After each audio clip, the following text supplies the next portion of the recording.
It wasn't like, oh, I need to start a bag brand and I need to get this much funding to start that. It was more of, I think this could work. So my first red flag should have been, this is what you need to get me. So I'm like, I thought that was your job. I sat and waited for 8 weeks and it was terrible. They reported that you guys made 9 million in revenue. 13. How much did you make from dropshipping? In profit? My budget was, I'm gonna spend as little as I can to make this happen. So my factor was like, minimum quantity of 500. I was like, no, I can only pay for 100.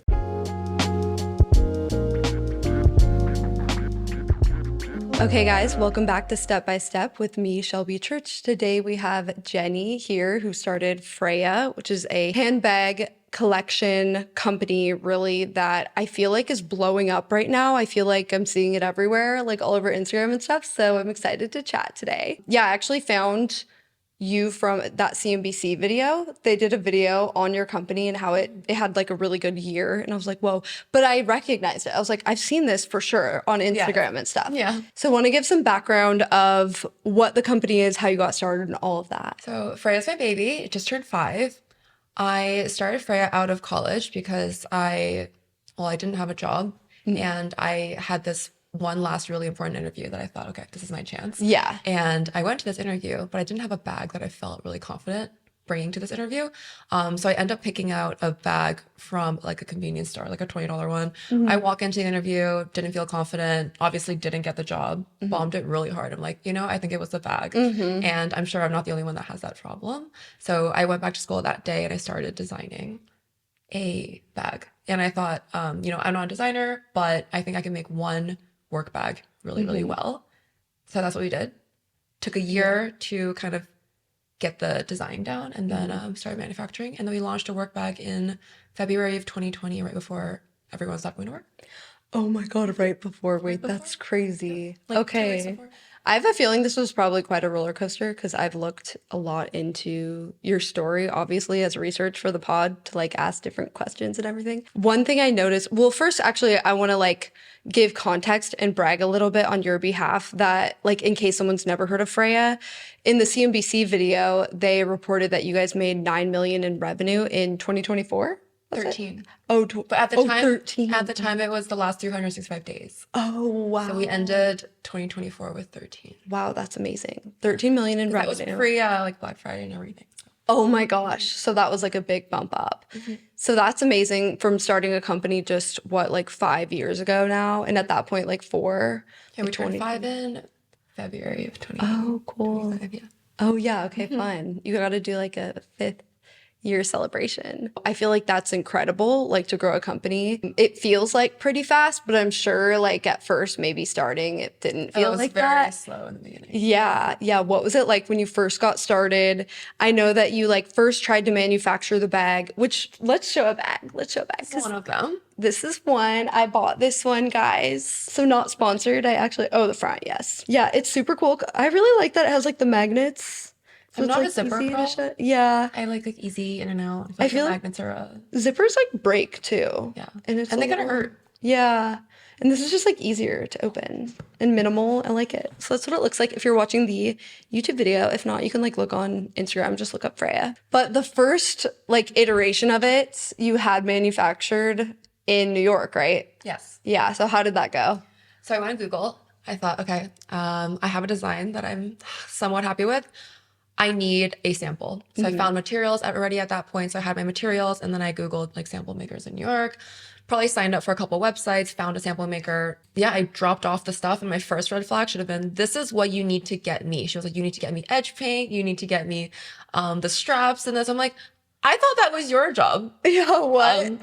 So I'm like, okay, so I go to Mood Fabrics. I'm like, I don't know what I'm doing, but that's edge paint. I think that should do. And then I just like picked out some stuff and I dropped it off.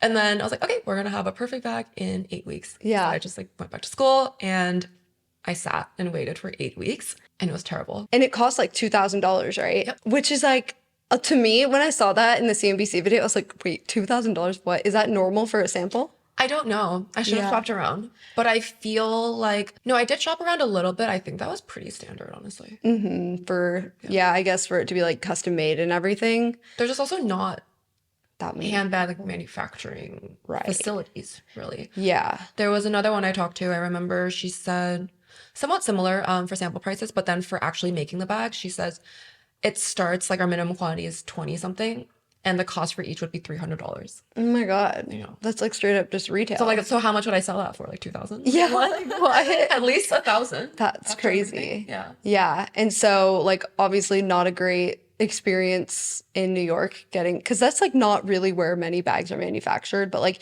honestly not a bad idea, because if it worked out, it would be like pretty quick. You wouldn't have to deal with the shipping and stuff, I guess. And I was thinking, sample. Yeah. If I could get a sample, maybe I can go to another factory and have them make it. But Totally. I just needed someone to actually create a prototype for me, which is what I thought. But then I went back to China that summer and worked with a lot of different factories, and every single sample was better and faster. How many samples did you get before you like picked the factory? So we went to tour factories that summer, so me and my dad. And then we picked our top 3, and then we did like March Madness style, had all of them make our first 3 or 4 samples.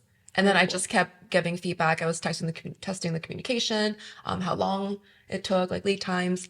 And that's how we ended up picking the factory that we're still working with today. Was it like a big investment to get all these samples made, or what's the cost like for that? It was 100 RMB per sample, What is which RMB? equates to like $20 US. Okay. That seems good. Or was it 100 USD? I don't remember. Yeah. But anyway, it felt a lot cheaper than what I had paid in New York. my So I'm like, God, okay, yeah, that's fine. Way cheaper. I was also funding this through, so I was dropshipping before. Yeah. So I graduated college the first time, didn't have a job, and I Googled how to make money fast. Yeah. I found dropshipping. And then like my 6th or 7th store took off. So I'm like, okay, made a lot of money doing that. Went back to grad school. So I was like, oh, I need to find a job. And then was interviewing, still didn't find a job. And that's when I dove into Freya. Yeah. But the only reason I did that is because I did have that cushion That you made from drop shipping. and I knew how to run ads. So I'm like, okay, if I do a product, I think I can figure out how to sell it. Yeah. Transferable dropshipping skills. Like that was my mindset. So I didn't just, well, I did just say like, oh, I'm going to launch a handbag brand, but I also felt like I had somewhat of a logical reason to do so. Yeah, like you had a lot of skills that like transferred to this, it seems like. Yeah. Like social media, selling, marketing. Like e-commerce in general. If people aren't familiar with drop shipping, it's basically where it's like you order something, right? Like you're selling it, but you don't have the product in stock. It's going straight from the factory. So you're kind of doing the marketing part of it. Yes. Yeah. You're like a middleman. Yeah. The factory ships it directly to the customer. You just do the marketing for them, essentially. Yeah, which is a lot of what you see on like TikTok, I think, like TikTok Shop, I feel like has a lot of that. Or like there's still just like any random ad you see on the internet. Almost for a product. all, I think most furniture is drop shipped. Oh, really? Wow, that's interesting. I always look at where things are from. I'm like, oh, like a lot of furniture I've noticed is made in like Vietnam. I always know when something is drop shipped if I go to the shipping times. And it's like 12 to 20 days. I'm like, okay. I know what's Yeah, you're like, wait. I need to do that. Like, I know what's happening here. Yeah. That's pretty funny. Wait, what kind of like, I guess not to get like too into the drop shipping, but I think it's interesting because I know you also you grew like a food Instagram account, right? Like a vegan food Instagram account. Yeah. So you had all these other hustles. Like you were already entrepreneurial, like from probably a young age, would you say? Like in high school, were you doing stuff? Yeah. Yeah. I started the food Instagram, I think last year of middle school or first year of high school. And so were you able to monetize that? Yeah. Yeah. I was selling ads. Back in the day, it was crazy. So they would just send you an image and copy, and you just post it, and then you delete it after an hour. What? Like, After that's how you 1 do it. hour? Yeah. Because it was chronological Yeah. at that point. So everyone would see it. And Yeah. you would get most traction probably after the first hour. And then I wrote recipe books and I sold those.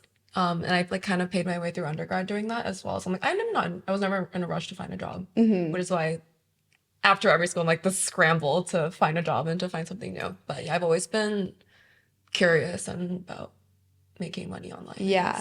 It's funny to me that you were like looking to get a job, got a master's and everything, when it's like you were probably already making a good amount doing drop shipping. Yeah. How much did you make from drop shipping? $2 million Like in profit? top line profit, maybe 25% of that.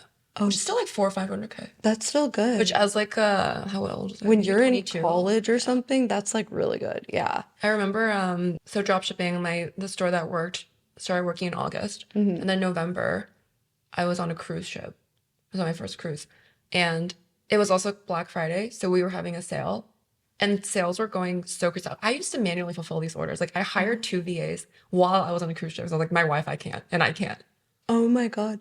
So you would fulfill them? Like, would you have the product at, oh wait, no, because you're drop shipping. No, So but like obviously I you have don't to have manually like order it with the that. Right. supplier and then give them the Yeah. addresses. Yeah.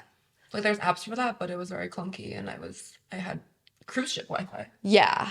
So yeah, a VA also. I'm like always giving context because I'm like, I feel like sometimes who knows, who doesn't know, is virtual assistant. And so yeah, they can do like all kinds of stuff. Really anything that you do on your computer, like write emails or whatever. And then like you still don't do the drop shipping No. anymore. What was the product? Bags. Bags. Oh, okay. So The ones that worked well were bags. yeah. I also did, what else did I do? Like kitchen supplies. Oh, funny. You know, those like avocado slicers. Yeah. Those, like, little gadgets. And those, did they do well or not Yeah. as well? Oh, okay, cool. Those did well. Jewelry also worked really well. I tested a lot of things on one store. Yeah. Did it take a while to get that going, like to work? Yeah. Yeah. Yeah. I would build like a brand new website every time we restarted to something. Maybe it's the website, maybe it's the creative, maybe it's a product, maybe it's my ads. Like there's so many variables. And like every time I would try to just test one of them. Yeah. So then, but going into Freya, then you knew so much then, like you could build your own website. I can do website. Yeah. You can do like make ads, run the ads, Facebook and Instagram ads and all of that. Yeah. I know what countries are interested in bags. Yeah. I know like what kind of colors may do well. So I think with Freya, the last missing piece of that was the actual product side, Yeah. like product development and then logistics and operations, which is a full-time job. Right.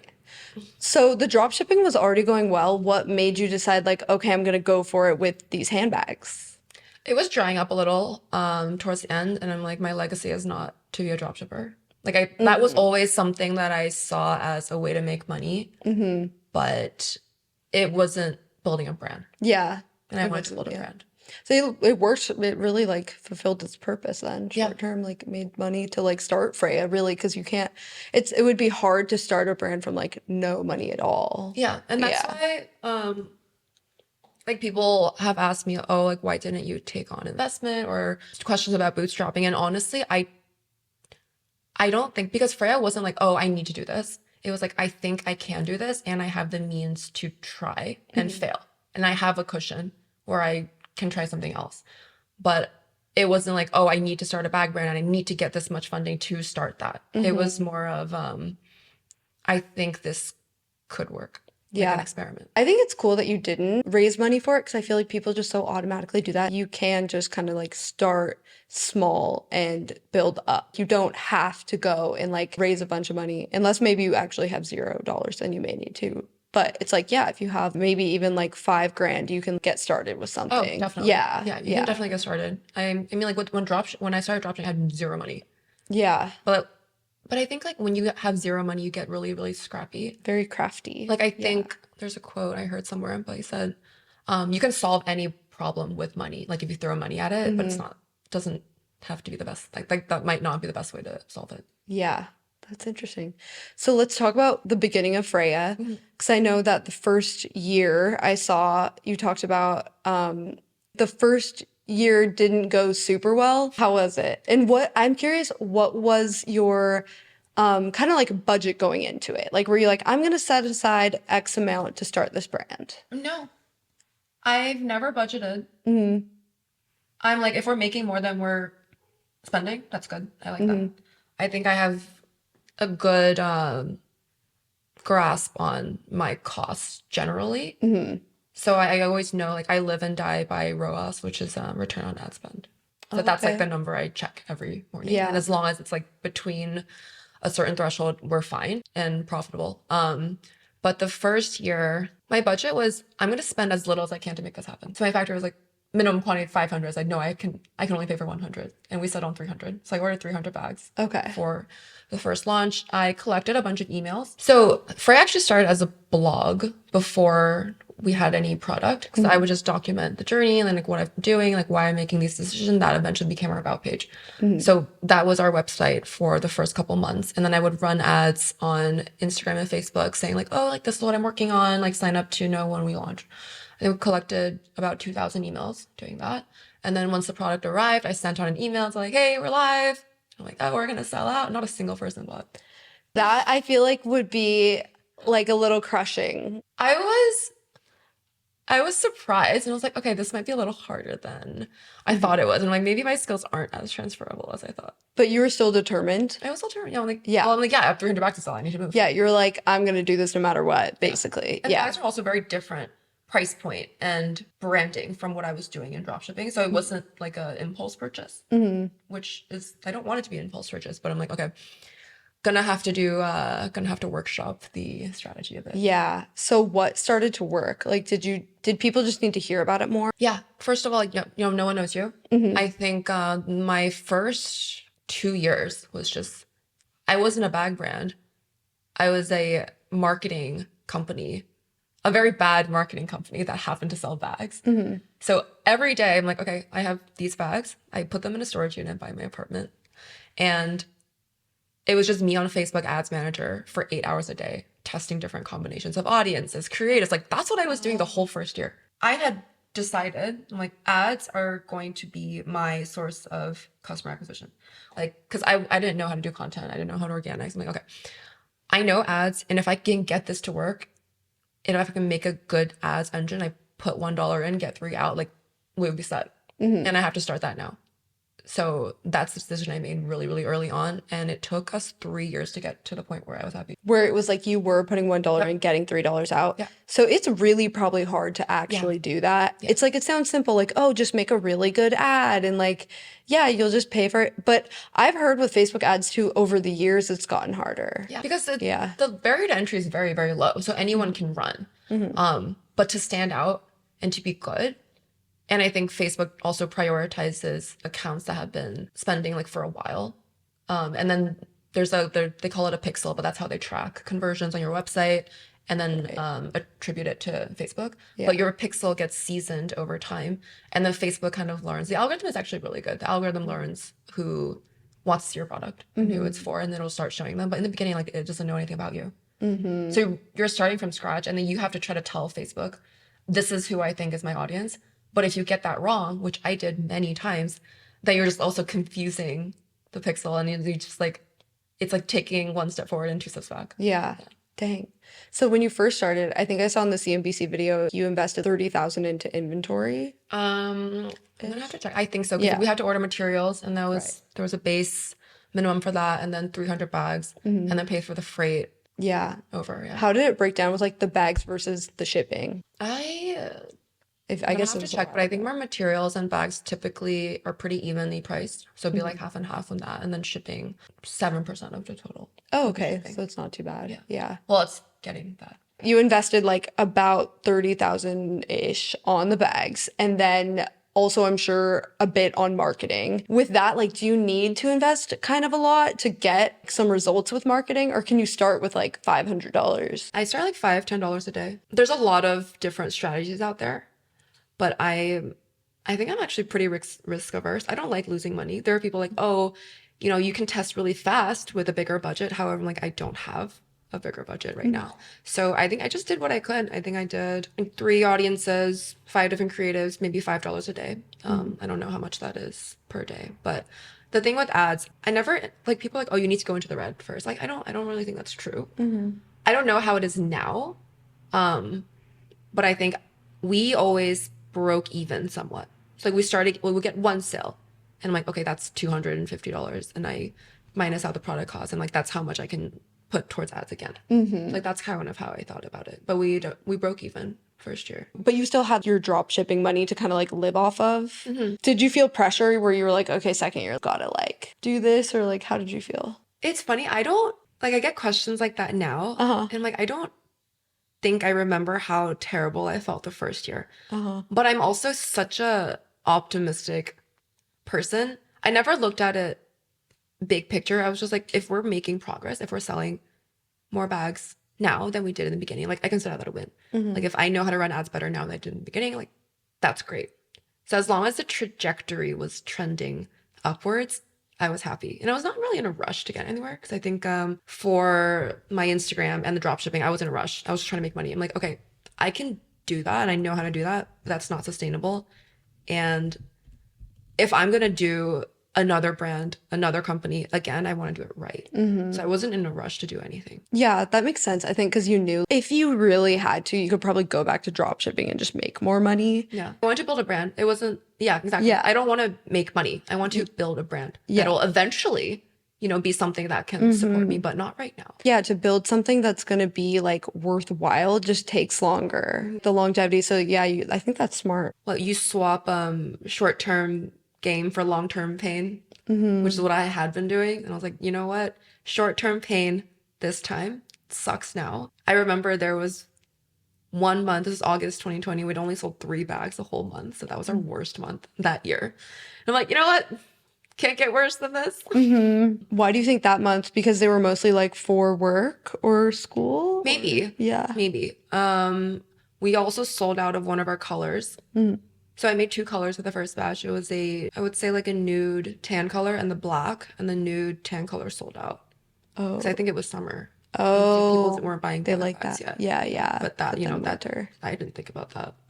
But now you're smart about that. That butter yellow sold out. I'm not smart enough because it sold out too fast, and the next batch hasn't arrived yet. Because I didn't order it. Yeah, so I was like, oh, I don't think people, like, I personally, I only wear like black and white. So I wouldn't personally go for a butter yellow. So I'm like, oh, I don't think it's going to go that hard.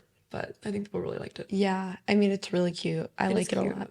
But I could see how you would think that, because for me, when I'm thinking about buying a bag, that's why I went with the like brown and slightly bigger one. I was like, what do I want to wear every day that's going to go with a lot of things? And then the butter yellow is more like for the people who are just like really fashionistas. Like you have every color bag and now you want a fun bag maybe. Yeah. And so I could see how you might think that might be a smaller group of people.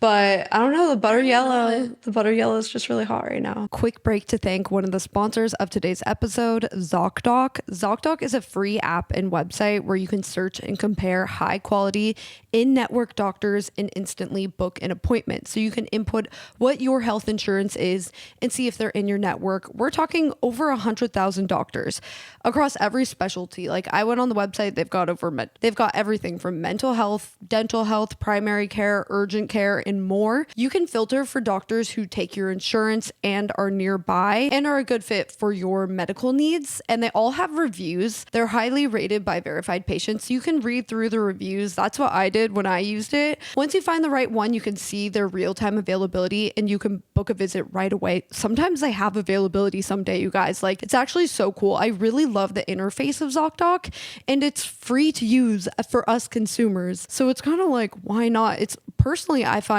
way easier to use than my health insurance website, and it's made healthcare for me just way less stressful. So if you're putting off a doctor's appointment because you know it's going to be kind of annoying to make the appointment, go to ZocDoc.com/Shelby to find and instantly book a top rated doctor today. That's ZocDoc.com/Shelby, SHELBY, ZocDoc.com/Shelby. First year you break even, but you see the trajectory, so you're like hopeful. My goal was to sell all the bags. I didn't have a timeline. I was just like, I just need to sell all these bags. All 300. So I have money to pay for the next batch. How long did it take to sell the first batch? Over a year. Oh, wow. Yeah, over a year. And then during that time, I was also working on our second design. That took so long. The Paloma Toe, which is our bestseller. It took, I think, over a year to develop because I also didn't know what I was doing. And I picked a very complicated bag. Is that the one that can fit a laptop? Okay, yeah. That's what I almost got that, but I was like, maybe I'll do this one first. Does that one have a zipper? Yeah. One, because people like the Linea tote, but I was getting emails saying like, hey, I love this tote, but need a tote with a zipper. Yeah. Like, okay, I make a tote with a zipper for you. 1 second, give me a year. So it took a year to develop? Wow. That one. But that says a lot about what you're saying, like the short-term pain for long-term gain. You're not just like, oh, this seems okay. Let's just see what someone can manufacture and put it out there. You're testing these extensively, right? Yeah. Every single sample, 2 weeks of wear testing, at least. Like on the plane, in life, kick it around, run water on it, scratch it with my keys. Like there was a lot of that in the beginning. Is it still pretty exciting when you get a new one in like a sample? Fun. You're like, oh my gosh, see it in real life. Yeah. That's super fun. It's more fun now because I think I'm actually like somewhat okay at design. So things happen a lot faster. Yeah. And I think we've kind of found our design eye or our personal aesthetics. I'm like, okay, just take that element from that bag that we've already made, put it in a new way on this bag. And then that's how we do our designs now. But in the beginning, like you're starting from scratch. Yeah. You don't even know. Like you're developing your style. Like how would you describe it now? I would say our bags are pretty classic shape-wise. I'm also lazy. I don't want to think about seasonality. I don't want to think about trends. I just want our bags to be evergreen. So I am also not a huge hardware fan, so a lot of them are like pretty minimal in that sense. My favorite way to make something interesting is add like fun stitching.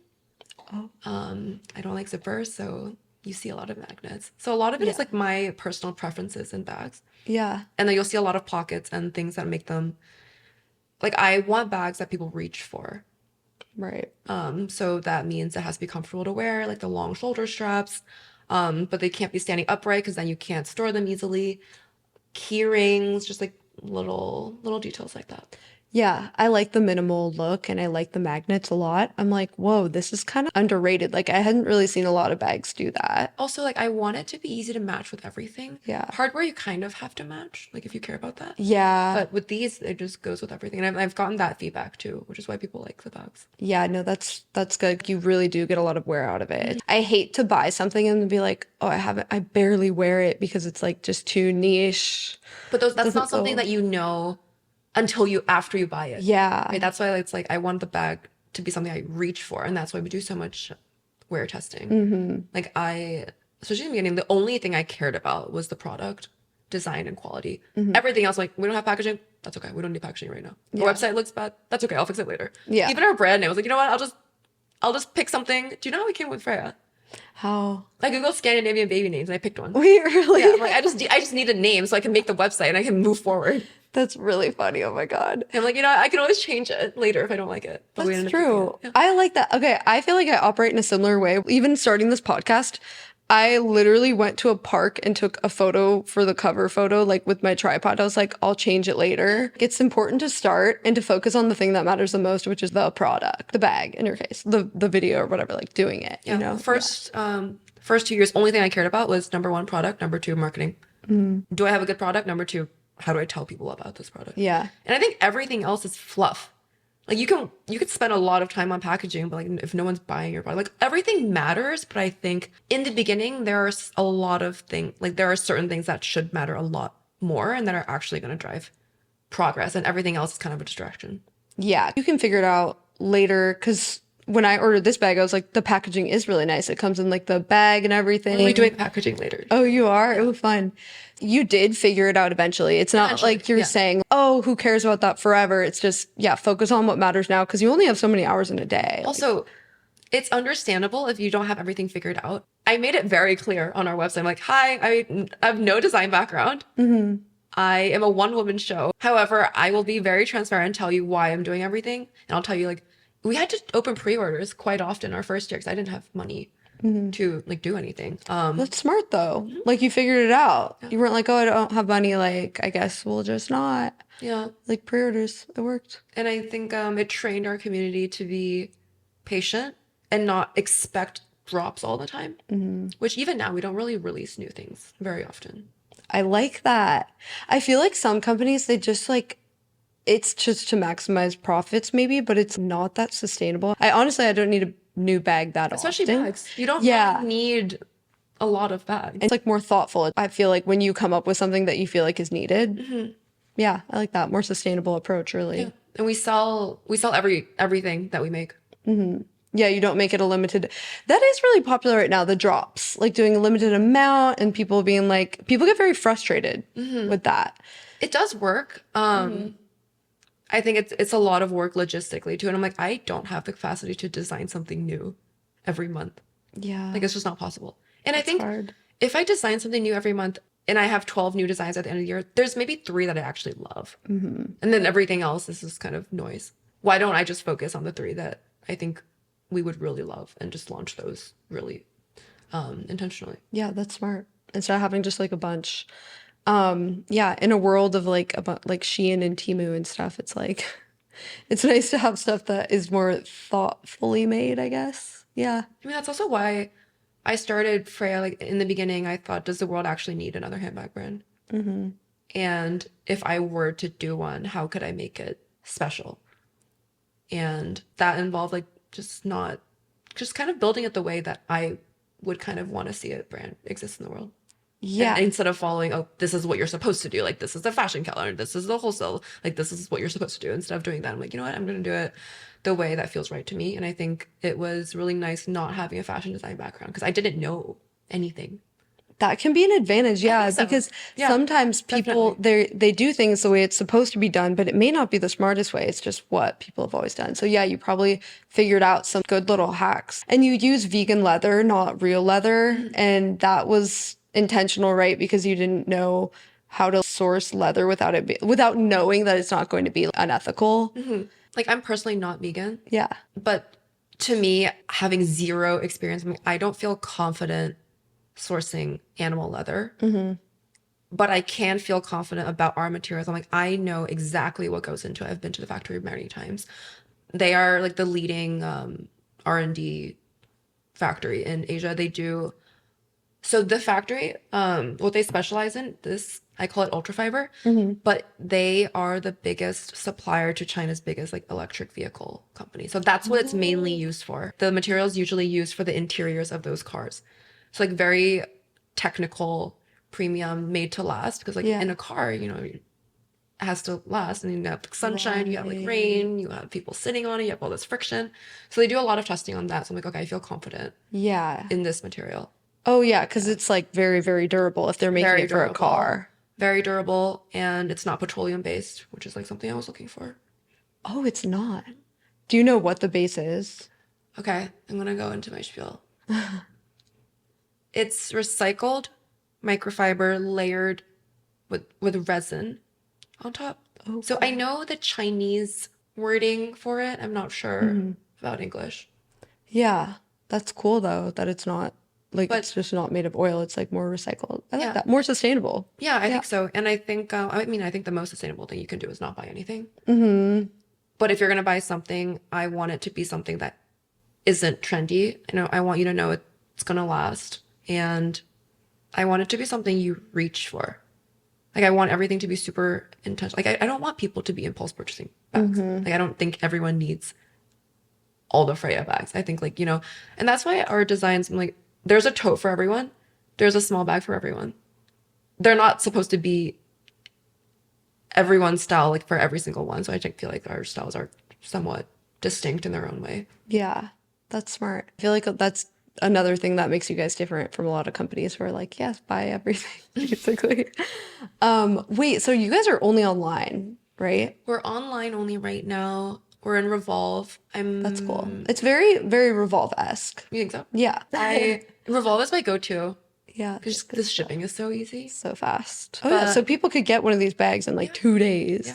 And Revolve returns are really good too. Anyway, not sponsored by Revolve. They DM'd me on Instagram. That's how we got Wait, really? Yeah. They DM'd you? Yeah. Were you like, oh man, I've made it? Like, I would be so hyped to Revolve message. I don't know. I guess wholesale was never really on my radar. So I was more nervous than anything. I was like, oh, how does this change things? But they've been a really amazing partner. And then talking to a lot of other wholesalers. But we haven't. And I think this year we might start doing some outreach. So everything's been inbound up till now. Yeah. Because I was like, if I can do D2C as long as I can, I would like to. Like maintain control of the brand and everything. But I think Revolve's been a really good partner. So I'm like, okay, I'm going to try Revolve. Yeah. I'm such an in-person shopper. So I was looking when I was going to buy one. I was like, wait, is it in any stores? Not yet. But a pop-up could be fun. Do you ever think about doing a pop-up? We've done one in SF. We're doing one in New York. Oh, New York. Maybe 2 in New York this year. I feel like an LA one would be cool. We'll do an LA one. Yeah, like on Melrose or something. That'd be a cool spot. Okay. Next. Yeah. When's a good time to do an LA, you think? I feel like, honestly, this time of year, springtime, people are just more out and about. When the days are short, like, I do feel like people kind of hunker down. Even though LA has good weather, 5 p.m., it's dark out. I even notice that in the tennis classes I go to, less people go. So I think spring, summer, people are just like out more. Okay. Yeah. What about September, October? Yeah, but I feel like September and October is good. Okay. Yeah. Maybe because October. days are still long. Yeah. But actually, no, that is good because I feel like a lot of people are kind of in a phase of some people are going back to school, but then it's like, I don't know, you're kind of taking stock of things as the season changes. You know what you should do actually? Because I know I saw in the CNBC video that you got at first like a loan from Shopify. And Shopify, yesterday I went to an event they did with Win Beauty, which is Serena Williams' line. They did like a pop-up in collaboration. So maybe you could do like a Shopify collab. Oh, Like shout out Shopify. You guys should I do love you, that. Shopify. Make it happen. Let's do a That'd be collab. so cool. I want to get back to like when things were like really ramping up. So it's like, yeah, you're breaking even year one. When do you feel like you started to think, oh, this is really working? Last year. Really? So after the year that you had like the big revenue amount. So our first year, so we tripled revenue every single year, Wow. including last year. This year I want to double, but I didn't really think about that. I was like, okay, I think it's working. Like I was thinking proof of concept up until last February or so. And that's when I hired my PR agency, Molly. It's cold email. And for some reason, I'm like, I like you. I trust you. And I hired her immediately. And then we met in London like, a couple weeks later. Molly, I think, saw more potential. Like she believed in the brand more than I did. Oh my gosh. Well, And it's kind of rare to like have someone believe more than you, but honestly, it's good. I think I just really didn't Oh my, take it seriously. I also didn't take myself seriously. There was no, it's like now Freya's very founder focused. Like my story's all over. I was not present at all until last year. like now you're owning it. Yeah. I think. Yeah. Yeah. Because Molly, that was one thing that she suggested. She's like, you should be a founder figure. Like you should be the face of the brand. But like there are certain, like I think most decisions, 99%, like if you don't like it, you can do something else. This was one of those. I'm like, okay, if I put myself out there, it's hard to step back from that. If I decide, true. this is not for me. Because if I'm going to own it and if I'm going to be the face of it, I can't just like be the face of it. People are still going to remember. Like that was a decision I made last year. So I'm like, okay, let me take this seriously. Let me take myself seriously and let's see where we can take it. I think so that was a really big mental shift last year. Because in the previous years, I think I was just trying to sell bags. Have you been happy with that decision? Yeah. Yeah, I feel like it's worked out well. Did you just like being more private before? Yeah. Yeah, I feel like there is a lot of value in that. I mean, it's a very like classy brand. It's really, I think it's really cool. And you choose what you share online. Like I only share, like I'm very, very open with anything regarding Freya, but like nothing about my personal life. So I think you can still choose. And then something someone told me when I first started and then stuck with me, he said, if you don't tell your story, someone else will. Oh, whoa. I'm like, okay, let me get in front of it. Yeah. Let me get in front of it. That's my story. Yeah, that's smart. Wow, that's cool. So did your PR company get you the CNBC thing or did CNBC reach out? CNBC reached out to me. Oh, cool. Was that a hard decision to go on? Because you're like, oh, video shoot? Or you're like, okay. No, I think at that point, so my social media coordinator at the time, she was always trying to get me to do more content. So I had been kind of practicing how to film and speak in front of the camera for a couple months at that point. I'm like, okay, I can do that. That's fine. But if they had asked me like, maybe 6 months prior, I think I would have been very shy.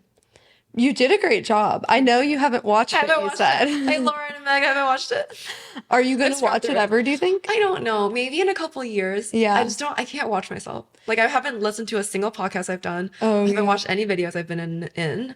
I'll read articles sometimes. I'm like, that's okay. I can read an article, but I've watched, so I've scrubbed through it. So I know like what they're showing and what it is. I just can't listen to myself talk. It's like natural for everyone to just feel weird listening to their own voice. I mean, what's it like editing your videos?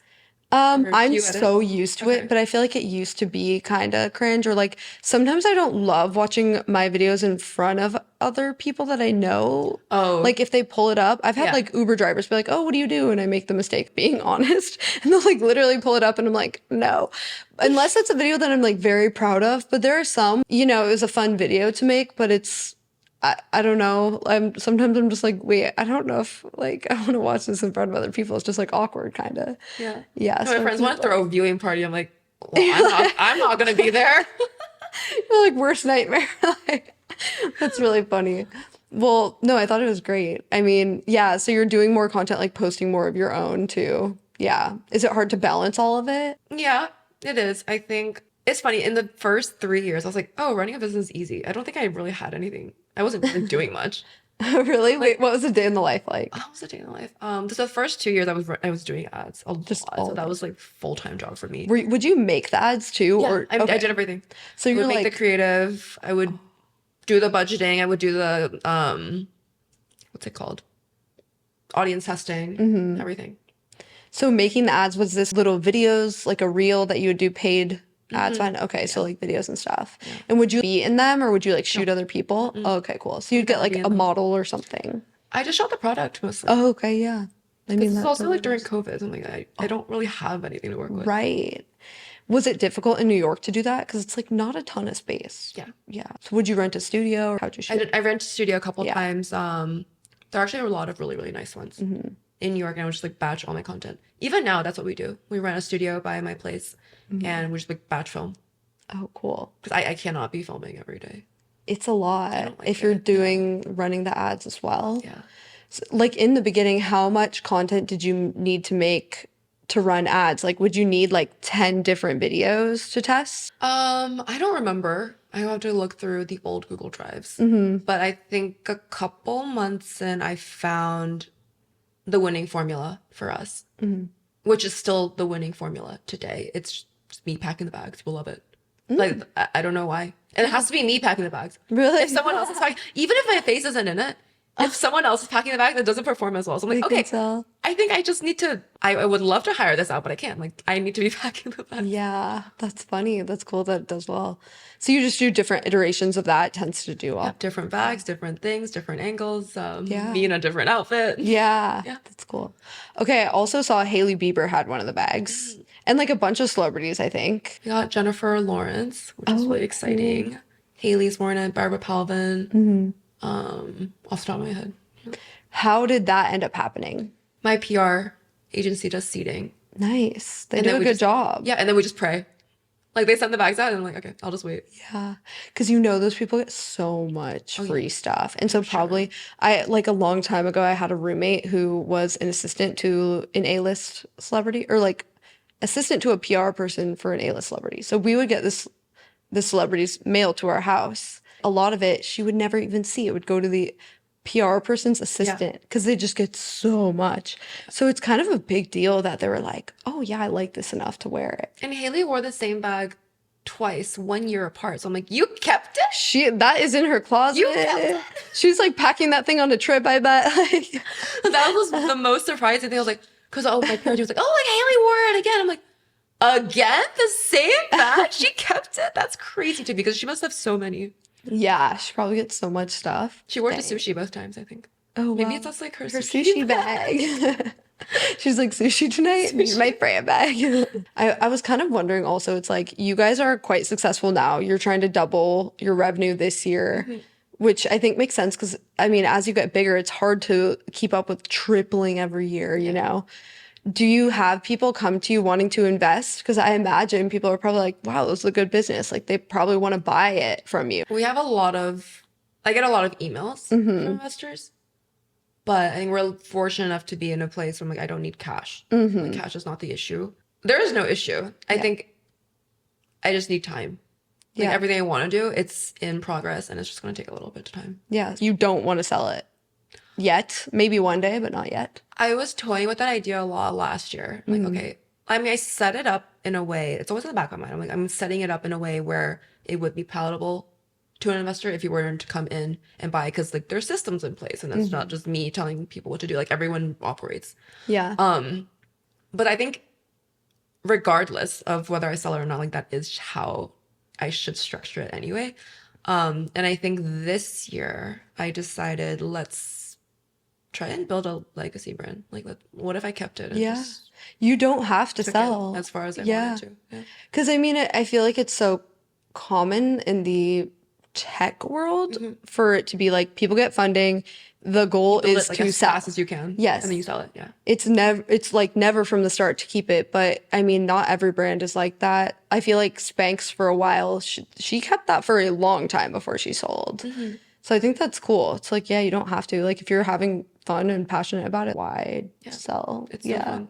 And I would never, not, I don't want to say never, but yeah. taking on investment, because then I have to report to someone. I don't want to report to anyone. Like, I started a business, so I didn't have to report to anyone. Yeah. And if I need a mentor, I need someone higher up, I don't need an investor. I can just hire someone to come in, or like a fractional CFO or CMO or whatever. What is the team like now? How many people work at The Freja? team, internal, it was just me the first year and a half. And then I hired, I found a 3PL because I was also shipping everything myself.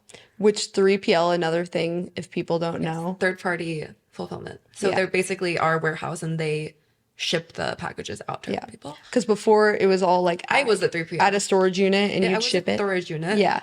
I would go with the little wagon every day. I would wheel back any inventory if I needed to pack it. If I had this sales is New York, like it's New York. Yeah. I would carry it up to my apartment, package it, like write a little note. Were you gonna walk up by chance? No. Okay, that's good.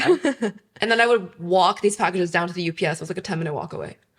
Dang, Yeah, hustling out And then there. eventually we're like, okay, it got to a point where I had to call the UPS truck to come get it every night. But that was like me on the phone for an hour every night. I was like, can you please come? Because I would schedule it, but they wouldn't show up sometimes. Oh, they wouldn't? And there would just be like a mountain of packages. Oh, that I'm would sure they get so many stress requests. me out. Yeah. And then there were so many times like, okay, you know what? I'm going to have to just carry everything down. Like I would just call an Uber and Load the thing up. gotta do what you gotta do. That's so funny. Yeah. Oh my God. But yeah, customer service. Stephanie, she's still with us today. So she's been with us for 4 or 5 years at this point. Ads agency. So those are all agencies. I hired, and then social media coordinator, I think two years in. And then that was it for the first 4 years. And then last summer in July, I hired a assistant, Clarice. She's been a godsend. And then that was kind of, that was the year I decided, I'm going to take this seriously. And then with that comes a lot of things. I'm not just trying to sell bags. I'm trying to build a brand. So like, how do you build a brand? I hired a creative director. I hired a content director, and then influencer and events manager. So that was all within the last 3 or 4 months. But it was all people I already knew in my circle. Yeah. Well, I've never like asked for a resume or anything. It's like I would like reach out to them, or they would come to me. That's probably the best way. You've seen their work and you like it. I know I saw that for the butter collection, they delivered the bags with like a baguette and with butter. I was like, that's genius. That was Korean. She's our events director. She's I've met her. So creative. Yeah, she was talking. Yeah, I had breakfast with her this morning. She worked at Saison. Yeah.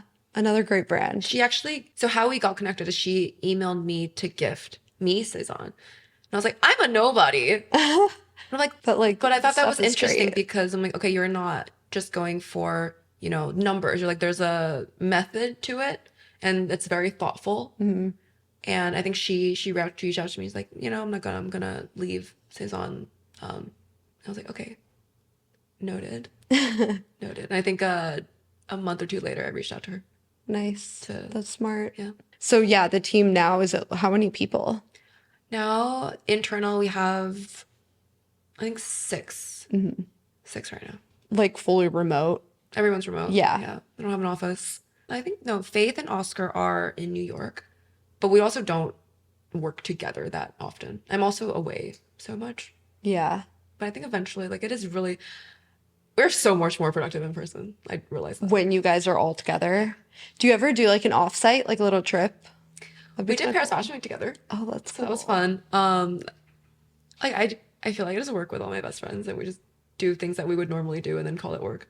Yeah, that's really fun. Are there things like if you did sell Freja that you would want to do, or would you have no idea? That's the thing. I wouldn't change anything about my life now. So I'm like, why don't I just keep going? Yeah. Because if I sold, I would do exactly what I'm doing now. And it sounds like you have a lot of control. Like if you want to change something in some way, like you can do that because you don't have like investors or whatever. Yeah, and everything was very fast. Like everyone on my team knows like Jenny's like speed. Like I don't care if we do it wrong. At least we know like maybe that's not the right way to go. But like I am very much like I want it done quickly kind of person. Wait, do you use AI? Like have you embraced that? I haven't. So I use ChatGPT as my therapist. No, I do too. So it's amazing. So good.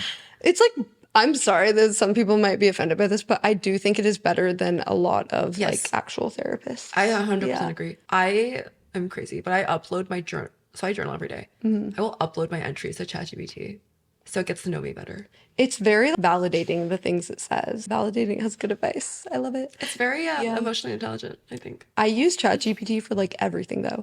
And I feel like you're very efficient, it sounds like. There's like so many things that I just What do you use can't. it for? I don't think I don't use it enough. I I've wrote down only a used it as a list. therapist. I wrote down a list yesterday because I'm going to do a whole podcast episode just going over everything. But I actually thought of like a product idea I thought would be kind of cool. And so I described it. I gave it inspo photos from Pinterest and from a similar one. And I told it to make a mock up. And I was like, damn, that looks pretty good. It looks pretty good. Like I could send that to a manufacturer. What? Yeah, I'll show you after. I use it for anytime I get stuck video editing, I'll screenshot the timeline and why isn't it working?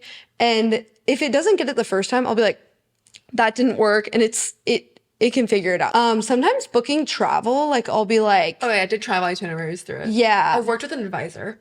And then after I came back, I was like, oh, what if I did ChatGPT? It came up with almost the exact same itinerary. Dang, that's good. No, yeah, because if you tell it what you like to do, or even I have these upgrade certificates and they're kind of confusing to use. Oh, I've And I was like, how do I use it? I use it wrong. And it was like, oh, call the number and this is what you need to say. It just really helps me with everything. Smart. anything government, law, accounting is so dense. But I think that's what ChatGPT is really good at doing, is breaking down information. Oh, yeah. I know you have to get going, but I think to wrap it up, I'm curious if there's anything in the last year that has made your life better, whether it's a purchase, a habit, like a new habit, a mindset shift, can be anything like that. You can even think on it for a sec.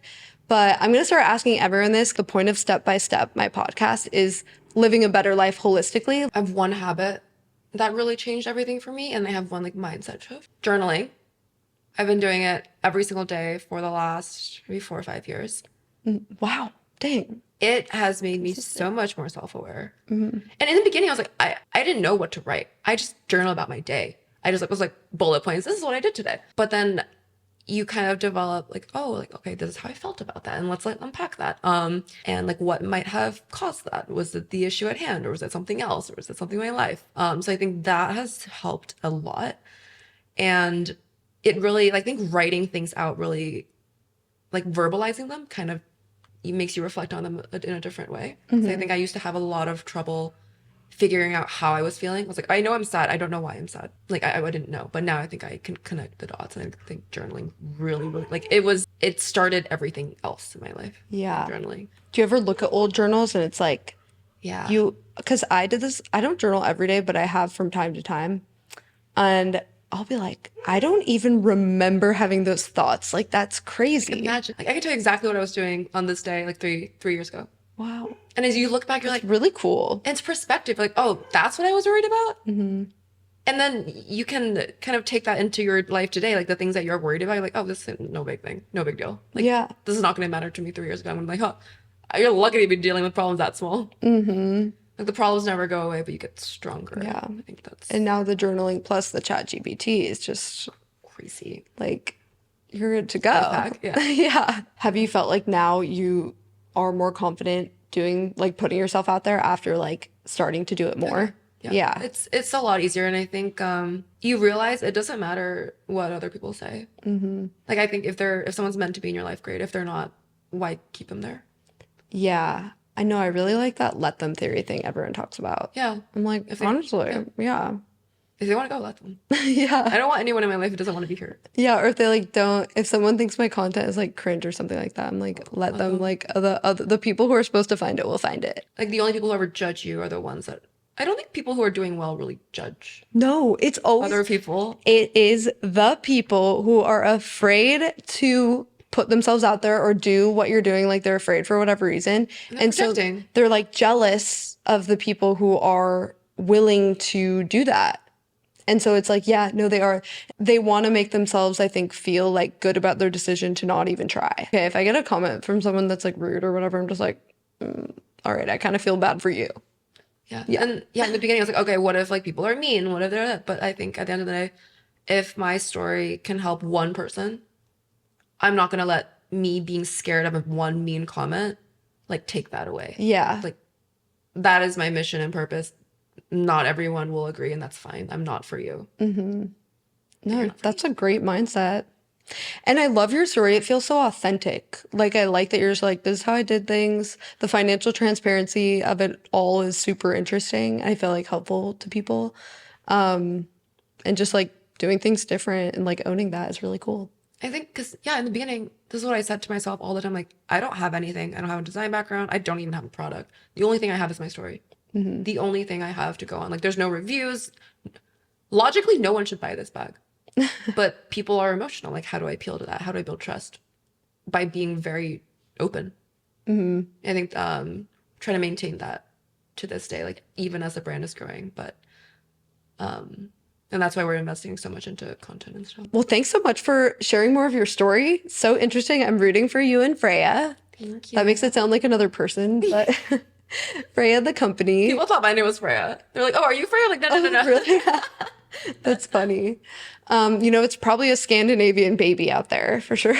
Definitely. There's probably like some girls named Freya who are like, oh my God, that's so cool. That's like my name. I got emails about that. Really? Yeah, Oh, that's really cool. But yeah, if you guys want to check out Freya, I'll of course link it down below. And I'll also link your Instagram. Is that what you're mainly on? Yeah. Okay, so I'll link your Instagram if you guys want to follow along. And that'll be it for today. I'll see you guys in the next episode. Bye.